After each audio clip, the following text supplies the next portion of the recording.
نحمده ونصلي على رسول الكريم اما بعد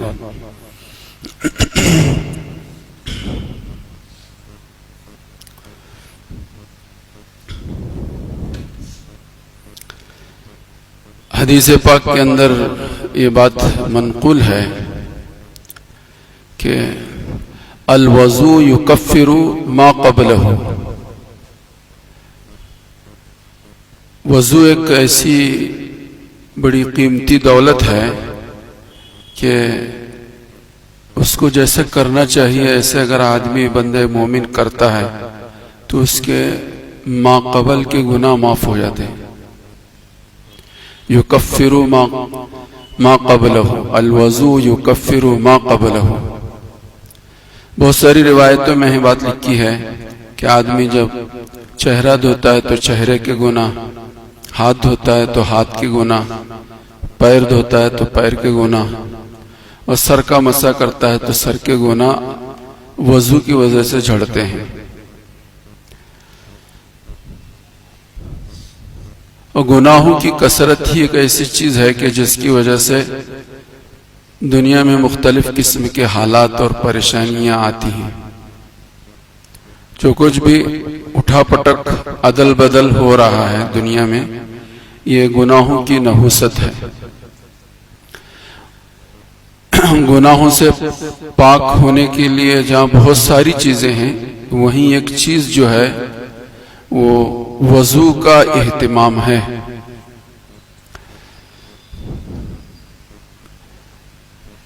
اور وضو عام طور پر وہی لوگ کرتے ہیں جو لوگ نماز کا اہتمام کرتے ہیں، 5 وقت کی نماز کا اہتمام کرتے ہیں۔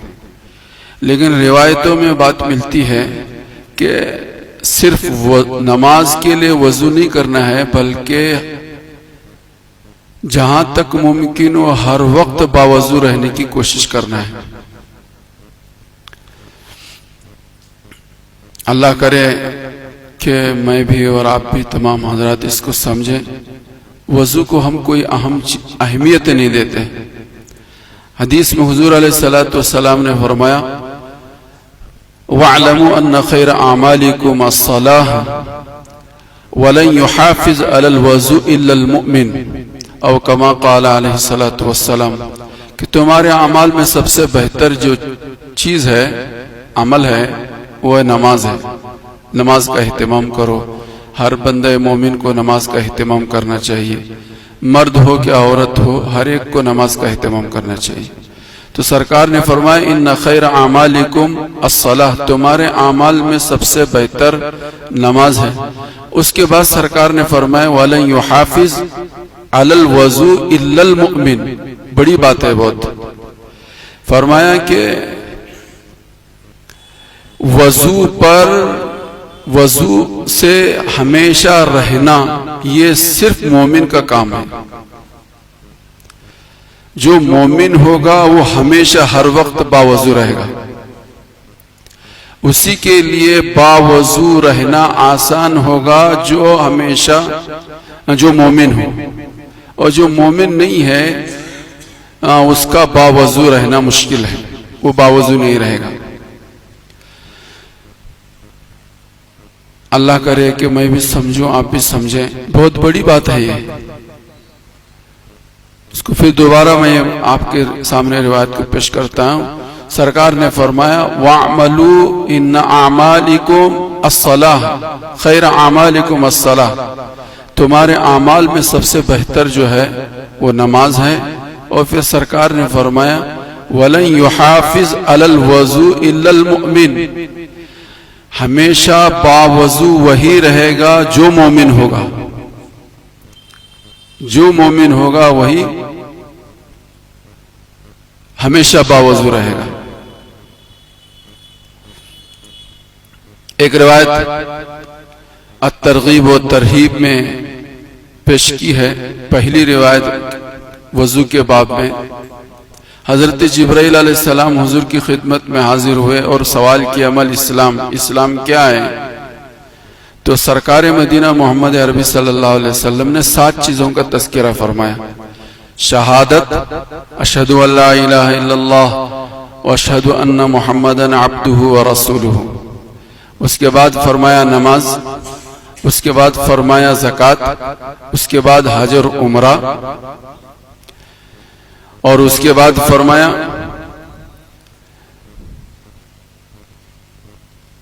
غسل جنابت، غسل جنابت، اور اس کے بعد چھٹی چیز بیان فرمائی کامل وضو، اور ساتویں چیز فرمائی روزہ۔ یہ 7 چیزیں ہیں۔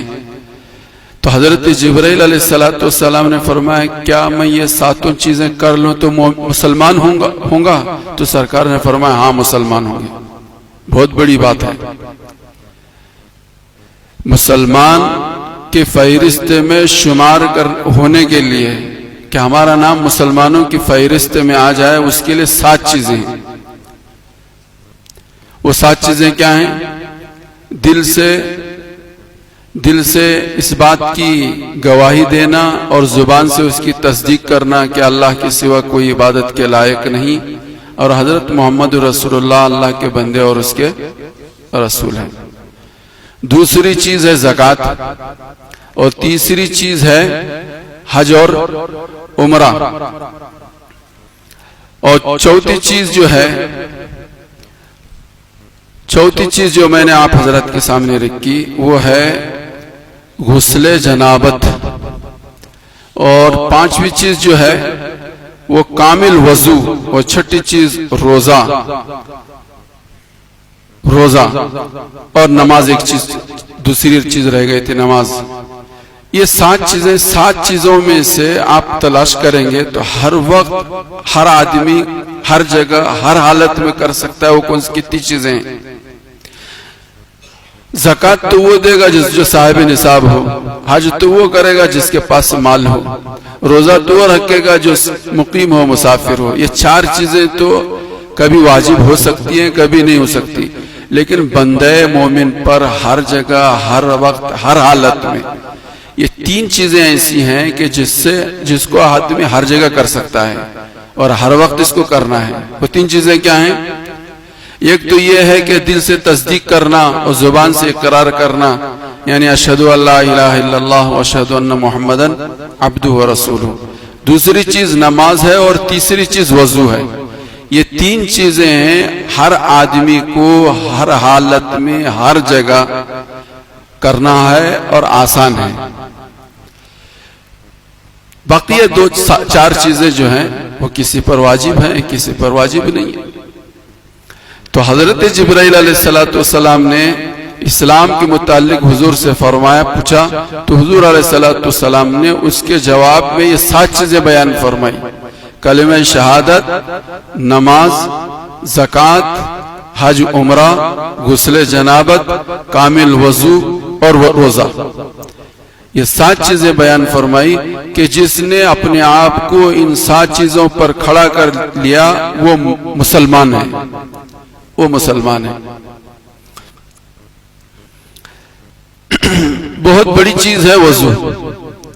پیارے نبی صلی اللہ علیہ وسلم صبح سویر ایک مرتبہ حضرت ابو ہریرہ حضرت بلال سے پوچھا، کیا بات ہے بلال، میں نے رات میں جنت میں مجھ سے پہلے تم کو دیکھا، میرے آگے آگے تم کو دیکھا۔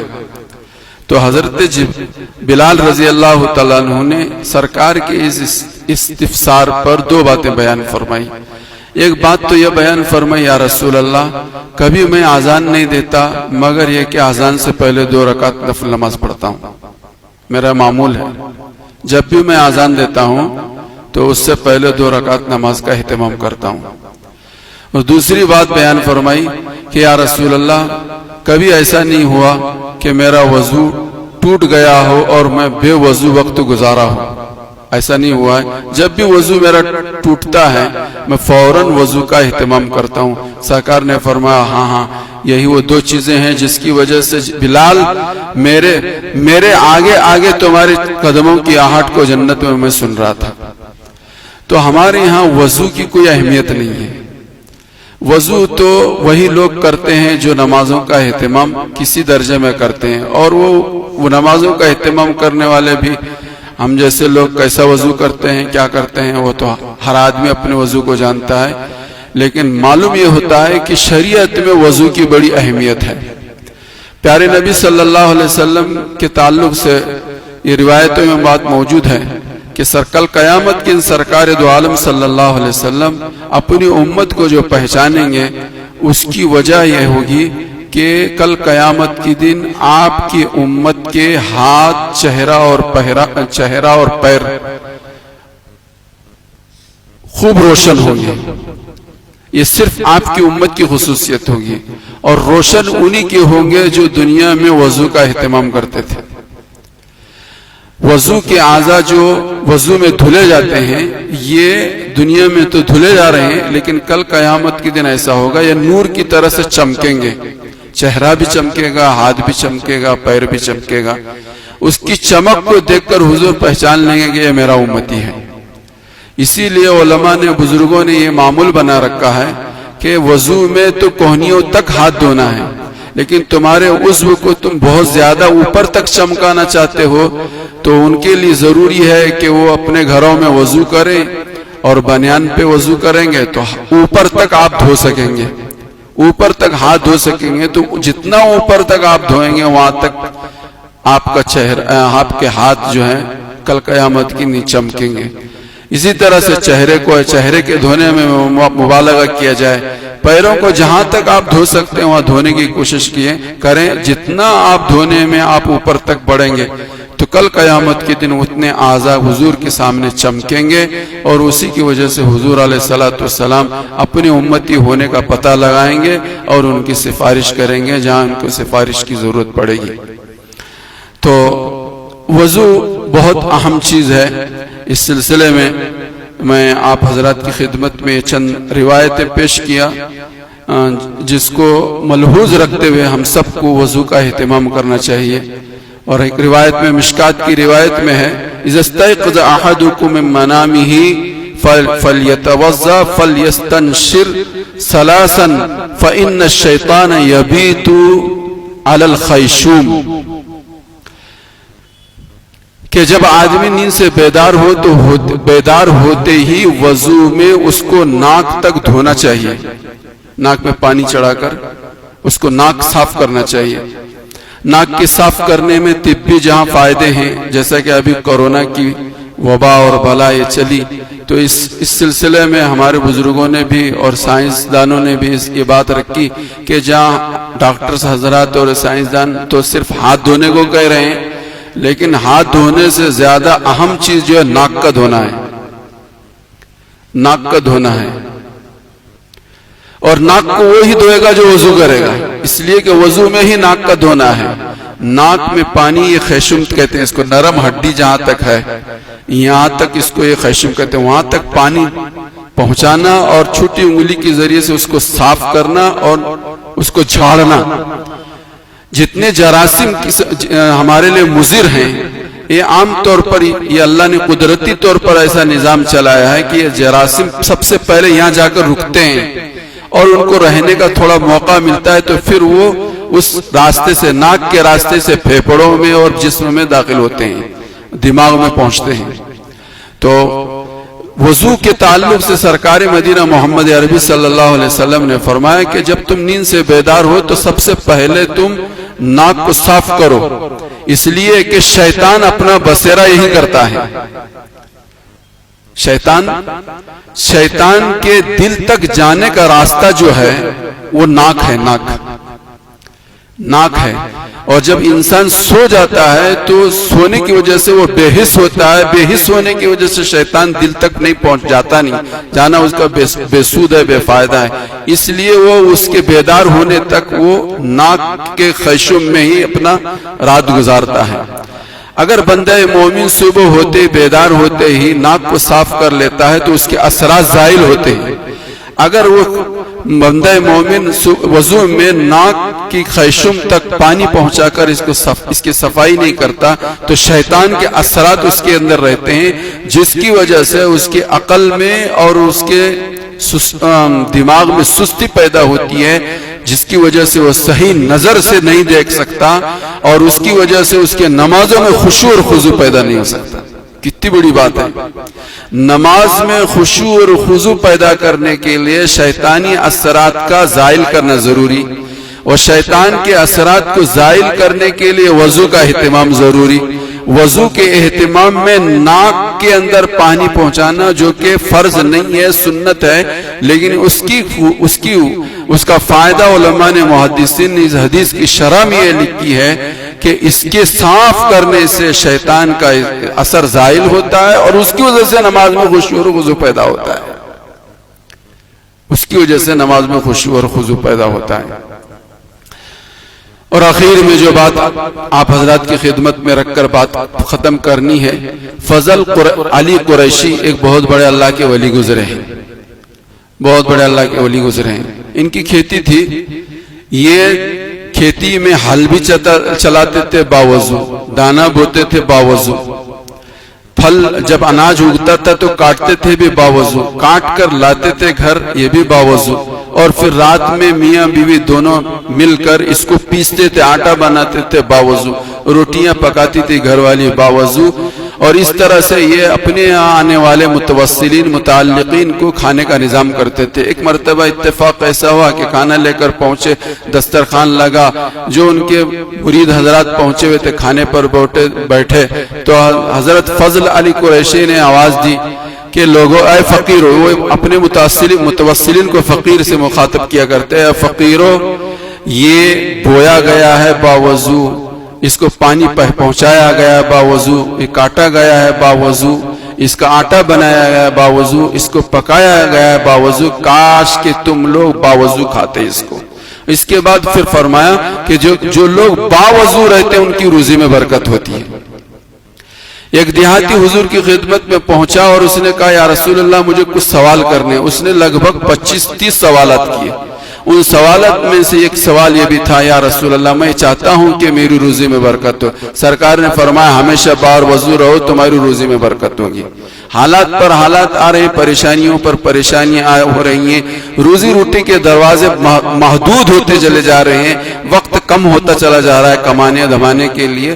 اس کے لیے بہترین ہمارے اور آپ کے لیے راستہ یہ ہے کہ جہاں ہم لوگ اور چیزوں کا خیال کرتے ہیں اپنے آپ کو باوضو رکھنے کی پوری کوشش کریں گے. انشاءاللہ جتنا وقت ملے گا کمانے کا اتنے وقت میں ہمارے لیے اتنی کمائی ملے گی کہ ہماری ضرورتوں کا تکفل ہو جائے گا، پوری ہو جائیں گے. اللہ مجھے اور آپ کو سب کو عمل کی توفیق عطا فرمائے. جو لوگ سنت نہیں پڑھ لیں.